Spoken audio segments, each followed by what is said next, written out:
Hello friends, welcome to South Indian Culinary YouTube channel. இன்னைக்கு நம்ம ரொம்ப ஹெல்த்தியான ஒரு ஸ்வீட் ரெசிபி தான் செய்ய போகிறோம். அவல் லட்டு. இது செய்கிறதுக்கு ஒரு 5லிருந்து 10 நிமிஷம் கூட ஆகாது. வாங்க இதை எப்படி செய்கிறதுன்னு பார்க்கலாம். இன்றைக்கி நான் இந்த அவல் லட்டு பண்ணுறதுக்கு 1 கப் அளவு அவல் எடுத்துருக்கேன். இன்றைக்கி நான் ஒயிட் கலர் எடுத்துருக்கேன். நீங்கள் அந்த ரெட் கலர் கிடச்சா கூட நீங்கள் எடுத்துக்கங்க. என்ன உங்களுக்கு விருப்பப்படுறீங்களோ அதை சேர்த்து இது ஒரு நிமிஷத்துக்கு நல்லா சூடு பண்ணிக்கலாம்.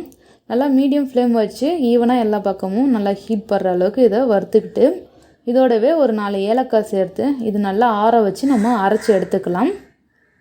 இப்போ அதே பேனில் 1 டேபிள் ஸ்பூன் அளவுக்கு நம்ம நெய் சேர்த்துடலாம். நெய் சேர்த்து நெய் நல்லா உருகி வந்ததும் இதோட பொடியாக கட் பண்ணி வச்சுருக்க முந்திரி திராட்சை இது ரெண்டுத்தையும் சேர்த்து இதை நல்லா வறுத்துக்குங்க. நல்லா கொஞ்சம் செவந்து வர அளவுக்கு நெய்யிலே வறுத்துக்குங்க. பாருங்கள், இந்த அளவுக்கு நல்லா செவந்து வந்த உடனே இப்போ இதோட ஒரு 1/2 கப் அளவு தேங்காய் துருவி வச்சுருக்கேன். அதை சேர்த்துடலாம். இந்த தேங்காய் துருவியை நல்லா சேர்த்துட்டு நல்லா மிக்ஸ் பண்ணிக்கோங்க. இந்த தேங்காயில் இருக்க ஈரப்பதம் எல்லாமே ட்ரை ஆகிற வரைக்கும் வதக்குங்க. நெய்யிலே நல்லா இந்த தேங்காய் முந்திரி திராட்சைலாம் வதக்கும் போதே நல்ல வாசனை வரும். நல்லா ஃப்ளேவர் ரொம்ப சூப்பராக இருக்கும். பாருங்கள், இந்த அளவுக்கு நல்லா ட்ரை ஆகணும். அந்த தேங்காயில் இருக்க ஈரம் ஃபுல்லாகவே இழுக்கிற வரைக்கும் நல்லா இதை கிளறி விட்டுக்குங்க. இப்போ இதோட ஒரு 1/2 கப் அளவு வெல்லம் சேர்த்துக்கலாம். வெல்லம் சேர்த்து நல்லா மிக்ஸ் பண்ணிக்கோங்க. வெல்லம் பார்த்திங்கன்னா நல்லா கரைஞ்சி வரும். ஸோ அது வரைக்கும் நல்லா வெல்லத்தை மிக்ஸ் பண்ணிக்கோங்க.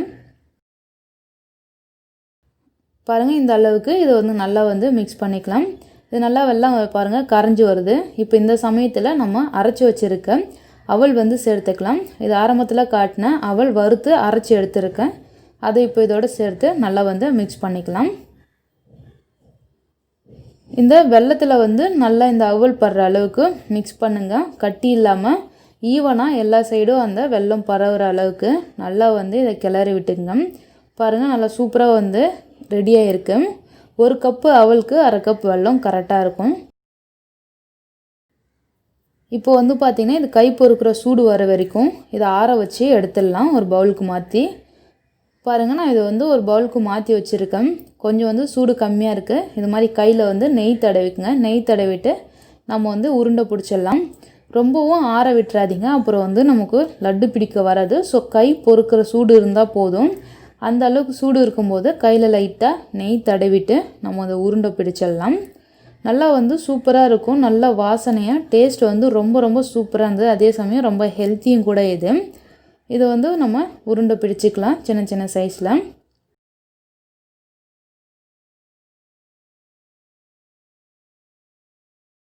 இது மாதிரி இருக்க மாவு எல்லாமே உருண்டை பிடிச்சிடலாம். நான் 1 கப் அளவு அவல் எடுத்துலையே அதுக்கு எனக்கு 10 லட்டு கிடச்சிது. பாருங்கள், லட்டு எல்லாமே ரெடி பண்ணிட்டேன். ரொம்பவே சூப்பராக ரொம்ப ஹெல்த்தியான ஒரு ரெசிபி நம்ம வீட்டில் ரெடி ஆகிடுச்சு.